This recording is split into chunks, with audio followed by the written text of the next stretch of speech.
શ્રી ગણેશાય નમઃ. આવો વિષ્ણવી સત્સંગમાં આપ સૌ મિત્રોનું સ્વાગત છે. મિત્રો, આજના આ વિડીયોની અંદર આપણે વડ સાવિત્રી વ્રતનું ક્યારે કરવામાં આવે છે, તેનો મહિમા શું છે અને તેની પૂજા વિધિ કેવી રીતે કરવામાં આવે છે, અને ત્યાર પછી આપણે વટ સાવિત્રી વ્રતનું કથા સાંભળવાની છે. આ વ્રત જેઠ સુદ 11ના દિવસે કરવામાં આવે છે અને પૂનમને દિવસે પૂર્ણ કરવામાં આવે છે. એમાં વડનું પૂજન કરવામાં આવે છે. વડના વૃક્ષમાં મૂળમાં ભગવાન બ્રહ્મા, વયમાં ભગવાન વિષ્ણુ અને ઉપર ટોચ ઉપર ભગવાન શિવજીનો વાસ છે અને આખા વૃક્ષને સાવિત્રીનો વાસ છે. પ્રથમ વૃક્ષને પાણી અર્પણ કરીને પૂજન કરવું અને પાસે બેસીને ફૂલ, ફળ, દીવો, ધૂપ, પાન, સોપારીથી પૂજન કરવામાં આવે છે. આ વ્રત અને તેનો મહિમાની કથાઓ લગભગ બધા જ પુરાણોમાં લખાયેલી છે. ભારતના તમામ ભાગોમાં જેઠ સુદ પૂર્ણિમાનું વ્રત વટ સાવિત્રીના નામે પ્રચલિત છે. તમામ સૌભાગ્યવતી સ્ત્રીઓ આ વ્રત કરે છે. આ વ્રત બહેનો માટે જ છે. જેઠ સુદ પૂનમના દિવસે આ વ્રત કરવાનું હોય છે અને ભવિષ્ય પુરાણ અને સ્કંદ પુરાણમાં આ વ્રતનું મહાત્મ્ય બતાવવામાં આવ્યું છે. ગુજરાત તરફના શહેરોને ગામમાં આ વ્રતને સ્ત્રીઓ વટ સાવિત્રીનું વ્રત તરીકે ઓળખે છે. આ વ્રત સૌભાગ્યવંત હોય, ખાસ કરીને સૌભાગ્યની રક્ષા અને સ્વામીના આયુષ્યની વૃદ્ધિ માટે સૌભાગ્યવતી સ્ત્રીઓ જ કરે છે. પરણ્યા પછી લગાલટ 5 વર્ષ સુધી આ વ્રત કરવાનો રિવાજ આપણા દેશમાં પ્રચલિત છે. પરંતુ ઘણી ખરી સ્ત્રીઓ પતિની હયાત પર્યાત આ વ્રત કરે છે. આ વ્રતની વિધિ: દરેક બહેનોએ સવારમાં વહેલું ઉઠવું, નદી, તળાવ, સરોવર યા તો પછી કૂવે જઈને ત્યાં ઠંડા જળથી સ્નાન કરી પવિત્ર થવું. જો બની શકે તો માટી, આમળા યા સરસવનું તેલ સ્નાન કરતી વખતે ચોળવું. નાહી ધોઈ સ્વચ્છ થઈ સ્વચ્છ વસ્ત્રો પહેરીને શ્રદ્ધાપૂર્વક વડના વૃક્ષને પાણી પાવવું. વડના વૃક્ષમાં ભગવાન શંકરનો વાસ માનીને તેની યથાવિધિ પૂજા કરવી. સંસ્કારી બ્રાહ્મણને સાથે લઈ જઈ વડના વૃક્ષ પાસે બેસી ધૂપ, દીવો, નૈવેદ્ય, પાન, સોપારી, ફૂલ, ચોખા વગેરેથી વિધિપૂર્વક પૂજા કરવી. પૂજા કર્યા પછી સફેદ રંગના કાચા સૂતરના તારથી વડના ઝાડના થડને ગોળ વીંટાળવા. જ્યાં સંકલ્પ પ્રમાણે પ્રદક્ષિણા કરવી. જો બહેન જેઠ સુધી 13થી માંડીને પૂનમ સુધી ઉપવાસ ન થઈ શકે તો ફળાહાર કરીને પણ સંકલ્પ મૂકવો. આ દિવસે શિવરૂપ વડને અને બ્રહ્મા સહિત સાવિત્રી દેવીનું પૂજન કરવામાં આવે છે. આ 3 દિવસના વ્રતના છેલ્લા પૂનમના દિવસે વ્રતનું ઉસ્થાપન કરવું. શંકર પાર્વતી તથા બ્રહ્મા સાવિત્રીની સ્થાપના કરીને પૂજન કરવું. બ્રાહ્મણો તથા ગરીબોને અન્ન, વસ્ત્ર, ફળ ફળાદિ તથા દ્રવ્યાદિત્યનું દાન કરવું. બની શકે તો કોઈ યજ્ઞ, કર્મકાંડ બ્રાહ્મણ દંપતી યુગલને પૂજન કરીને તેને જમાડી વસ્ત્રાભૂષણનું દાન કરવામાં આવે છે. 3 દિવસનું વ્રત જેનાથી ન બને તેણે પૂનમના એક જ દિવસનું વ્રત વટવૃક્ષનું યથાવિધિ પૂજન કરવું. આ કથા ભારતના તમામ ભાગોમાં જાણીતી છે. લગભગ બધા જ પુરાણોમાં લખાયેલી છે. આ કથાને સંસ્કૃત, હિન્દી અને ગુજરાતી ભાષામાં નાટ્યકોએ લખાવી છે. તો વ્રતની કથા પણ આ દિવસે સાંભળવામાં આવે છે. પૂર્વ મદ્ર દેશમાં અશ્વપતિ નામે રાજવી રાજ કરતો હતો અને ત્યાં દરેક જાતનું સુખ હતું. સુખ સાહેબીનો પાર ન હતો. ઈશ્વરનું આપેલું સર્વ પ્રકારનું સુખ હતું. તેને કેવળ એક દુઃખ સતાવતું હતું. એ છે તેને ત્યાં સંતાન ન હતું. સંતાનની પ્રાપ્તિ માટે રાજાએ સાવિત્રી દેવીની આરાધના કરવા માંડી. એનું આકરું તપ જોઈને દેવી તેના પર પ્રસન્ન થયા અને કહ્યું, માગ રાજન, શું જોઈએ છે? રાજા બોલ્યો, માતાજી, આપનું આપેલું સર્વ મારે ત્યાં છે. કેવલ એક શેર માટીની ખોટ છે અને મને એક પુત્ર આપો. દેવી બોલ્યા, રાજન, તારા ભાગ્યમાં પુત્ર સુખ વિધાતાએ લખ્યું નથી. એમ છતાં મેં તને વચન આપ્યું એટલે પુત્રને બદલે પુત્રી તારે ત્યાં થશે. એનું નામ સાવિત્રી રાખજે. આટલું કહીને દેવી અદૃશ્ય થઈ ગયા. પરમ સ્વરૂપવાન કન્યાના પ્રાગટ્યથી માતા પિતા રાજી થયા. પુત્રી જન્મના ઉત્સાહથી વધુ ઉમકાભેર કન્યાનો જન્મોત્સવ ઉજવાયો. તેનું નામ સાવિત્રી પાડવામાં આવ્યું. સાવિત્રી જેમ મોટી થવા લાગી તેમ તેમ તેના રૂપગુણમાં પણ કૂદકે ને ભૂસકે વધારો થવા લાગ્યો. કહે છે, દીકરીના ગુણ તો સમય આવે ત્યારે ખબર પડે, પરંતુ રૂપ તો તરત જ એનો પરચો બતાવવા લાગી. સાવિત્રીના રૂપ રંગ અનોખા અને અવર્ણ્ય હતા. કોઈ પણ રાજકુમાર એનું માગું કરવાની હિંમત કરી શકતો ન હતો.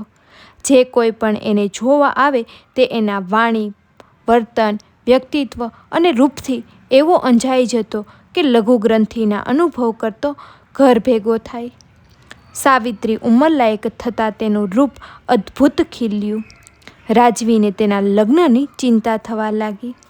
એક વખત મદ્ર રાજવીના દરબારમાં નારદનું આગમન થયું. રાજાએ નારદનું સ્વાગત કર્યું અને પછી પૂછ્યું, મુનિવર, આજ મારું આગણું પાવન કર્યું છે. બોલો, શું સેવા કરું? નારદજી બોલ્યા, મહારાજ, આપ આપની પુત્રીને પરણાવતા કેમ નથી?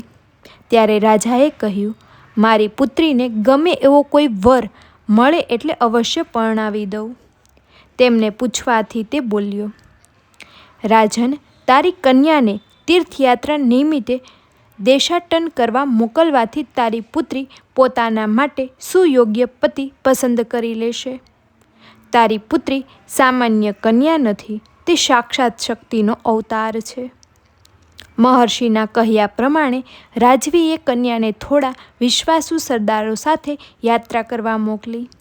સાવિત્રીની નજર એકવાર વનમાં નાની પર્ણશાળા ચલાવતી રહેલા અયોધ્યાના પદભ્રષ્ટ અંધ રાજવી ધુમનસેનના પુત્ર સત્યવાન પર પડતા તેને વરવા માટે મન સાથે નિશ્ચય કરી યાત્રાએથી તે ઘરે આવી અને માતાને પોતાનો વિચાર જણાવ્યો. માતાએ પુત્રીના વિચાર તેના પિતાને જણાવ્યા. આ સમયે મહર્ષિ નારદનું આગમન થતાં રાજાને આનંદ થયો અને પોતાની પુત્રીનું સત્યવાન નામે રાજકુમાર સાથે લગ્ન કરવાનો અભિપ્રાય માગ્યો. નારદ બોલ્યા, રાજન, સત્યવાદ સુયોગ સુશીલ રાજકુમાર છે. તેનામાં વિનય, શૌર્ય, ધૈર્ય, કરુણા વગેરે મહાન ગુણો છે. તારી કન્યા માટે સુયોગ્ય વર છે. એમાં લેશ પણ શંકાને સ્થાન નથી. શું? ઉત્સુક ભાવે રાજાએ પૂછ્યું. રાજન, તેના પિતા અયોધ્યાના એક વખતના રાજવી હતા. આજે પદભ્રષ્ટ અને અંધ છે. પર્ણશાળામાં દિવસો દિન હાલતમાં વિતાવે છે. બીજી વાત, કુમારની આયુ માત્ર 1 વર્ષની બાકી છે. જો લગ્ન અત્યારે જ કરવામાં આવે તો સાવિત્રી 1 વર્ષે વિધવા બને. તેમ યોગ્ય લાગે તેમ કરો. મુનિરાજના વચનો સાંભળીને રાજા અશ્વપતિ મૂંઝાયો અને સાવિત્રીને બોલાવી તમામ હકીકતો કહી. સાવિત્રી બોલી, પિતાજી, આર્ય કન્યાઓ પતિની પસંદગી જીવનમાં 1 વખત કરે છે. હું એમને મનથી વર ચૂકી છું. પછી ભલે એ અલ્પાયુ હોય કે દીર્ઘાયુ હોય, મારો સંકલ્પ હવે અસફળ છે. વિધાતાએ મારા નસીબમાં જે લખ્યું હશે તેમાં કોણ ફેરફાર કરનાર? પછી સાવિત્રી હજારો આફત વચ્ચે પણ સુમેરુની જેમ અડગ રહે છે. આપ મારા માટે નિશ્ચિત રહો, વનમાં પધારો અને આર્ય રીતે મારા લગ્ન રાજકુમાર સાથે કરી આપો. પુત્રીની અડગતા જોઈને માતા પિતા વનમાં આવ્યા અને અંધ નરેન્દ્ર ધુમસેનની મળી સત્યવાન સાથે પોતાની પુત્રી સાવિત્રીના લગ્ન કરી આપ્યા અને કન્યાને પર્ણશાળામાં મૂકી મતદ્રેશ તરફ સજ્જ નયનને રવાના થયા. પતિનું જીવન માત્ર 1 વર્ષનું અવશેષ છે. આ વાત મુનિરાજ દ્વારા જાણી સાવિત્રી પતિના જીવનની વૃદ્ધિ અર્થે વડ પૂજન વ્રત કરવા લાગી. 1 વર્ષ વીતી ગયું. જેઠ સુદ પૂર્ણિમા આવી. સાવિત્રીએ ભાવપૂર્ણ વ્રતનો આરંભ કર્યો. સત્યવાન દરરોજ વનમાં મુનિઓના યથાર્થે સમિધો લેવા જતો. આજે પણ નિયમ પ્રમાણે જવા તૈયાર થયો. ત્યારે સાવિત્રી પણ સાસુ સસરાની આજ્ઞા મેળવી વનમાં પતિદેવ સાથે ગઈ. સત્યવાન કાષ્ઠ કાપવાનું કાર્ય કરવા લાગ્યા. એક વૃક્ષના છાંયડે સાવિત્રી ચિંતામગ્ન બેઠી. ત્યાં જ દેવી, મારા આખાય શરીરમાં શૂળ ભોકાય તેવી વેદના થાય છે. મારા આખાય માથામાં ચસકા આવે છે. સત્યવાનને કાષ્ઠ કાપવાનું બંધ કરીને સાવિત્રીને કહ્યું, નાથ, આપ મારા ખોળામાં થોડીવાર સૂઈ વિશ્રામ લો. સત્યવાન સાવિત્રીના ખોળામાં સૂતા કે તરત જ કાળદેવ આવ્યા તેના સૂક્ષ્મ દેહને સ્થૂળની અલગ કરી ચાલ્યા. સાવિત્રી વ્રત પ્રભાવે આ બધું જોઈ શકી એટલે પતિના સ્થૂળ દેહને પડતો મૂકી યમદેવની પાછળ જવા લાગી. યમરાજે જીવનમાં પ્રથમવાર જ અનુભવ્યું કે પોતાની સાથે માનવી આવી શકે છે. તેમણે પાછળ આવતી સાવિત્રીને કહ્યું, બેટા, પાછળ ક્યાં આવે છો? તારા પતિનું જીવન આજે પૂર્ણ થયું છે. તમારો બંનેનો દુંધવીય સંબંધ હવે નથી રહ્યો. સાવિત્રી બોલ્યા, મહાત્મા યમદેવ ભગવાનને સત્પુરુષ સંમત થાય તેવા દંપતીમાં પ્રવૃત્તિ કર્યું છે. હું એ માર્ગે જઈ રહી છું. ધર્મ જ્ઞાન માટે અને જ્ઞાન શાશ્વત શાંતિ અર્થે પ્રગટે છે. માટે જ વિદ્વાનો ધર્મના જીવનમાં પરમ ગ્રાહ્ય માને છે. ધર્મ તજી અન્ય કર્મ કરવાની નહીં. હું મારા ધર્મપંથ પર તમારી સાથે આવીશ. યમ બોલ્યા, સાવિત્રી, પંડિતોની બુદ્ધિ ધરાવનાર તારા શબ્દ સાંભળીને પ્રસન્ન થયું છું. માટે સત્યવાનના જીવનમાં સિવાય બીજું યોગ્ય લાગે તે માગ. સાવિત્રીએ સસરાજીના નેત્ર, રાજ્ય અને પિતાને ત્યાં પુત્ર પ્રગટે એવું માગ્યું. યમદેવ ઈચ્છિત વરદાન આપ્યું. આટલું છતાં સાવિત્રી બોલી, મારા સત્યવાનના દેહથી મને 100 પુત્ર ઉત્પન્ન થાય. યમદેવે પ્રસન્ન થઈ વર આપ્યો. સત્યવાન જીવિત ગયો. આમ મરણ પામેલા પતિદેવ માટે વ્રતના પ્રભાવે સાવિત્રી દેવીએ 400 વર્ષનું લાંબુ આયુજ યમદેવ પાસેથી મેળવ્યું. આ છે દિવ્ય વ્રતનો પ્રભાવ. વ્રતથી યમ જીતાય એવું આ એક જ વ્રત છે. 8 વર્ષની કન્યાથી આરંભી પ્રૌઢતાએ આ વ્રત કરનારી આજ્ઞા છે. એક જ વર્ષ દરમિયાન વટ પૂજન કરનાર અને રાત્રિએ ભોજન લેનાર સાત્રાની પતિનું આયુષ્ય વધે છે. તેના તમામ મનોરથ પૂર્ણ થાય છે. સત્યવાનના પ્રાણ યમરાજે હરણ કર્યા હતા. ત્યાં સુધી એ ખાલી વડનું ઝાડ હતું. પછી જ્યારે એ ફરી જીવંત થયા એટલે વટનું વૃક્ષ મહત્વ વધ્યું. વિવાહ થતાં પહેલાં પોતાના ભાવિ પતિ ગરીબ કે અલ્પાયુ હોય તો તેના કલ્યાણ અને રક્ષણ માટે સ્ત્રીઓ આ વ્રત કરે છે. 1 વર્ષ પૂર્ણ થતાં વ્રતનું ઉસ્થાપન કરતી વખતે આ શ્લોક બોલવો, સાવિત્રી ત્વ યથા દેવ ચતુર્વર્ષે શાણયમ યતિ પ્રતાપે ગુણિક મમ દેવી તથા કરું. તો મિત્રો, આજના આ વિડીયોની અંદર આપણે વટ સાવિત્રીનું વ્રત ક્યારે કરવામાં આવે છે, તેનું મહત્ત્વ શું છે, તેની વ્રત પૂજા વિધિ શું છે અને તેની કથા પણ આપણે આ વિડીયોની અંદર શ્રવણ કરી છે. જો તમને આ વિડીયો પસંદ આવ્યો હોય તો વિડીયો લાઈક કરી દેજો અને જે પણ સ્ત્રી આ વડ સાવિત્રીનું વ્રત કરતી હોય તેમને આ વિડીયો શેર કરવાનું નહીં ભૂલતા.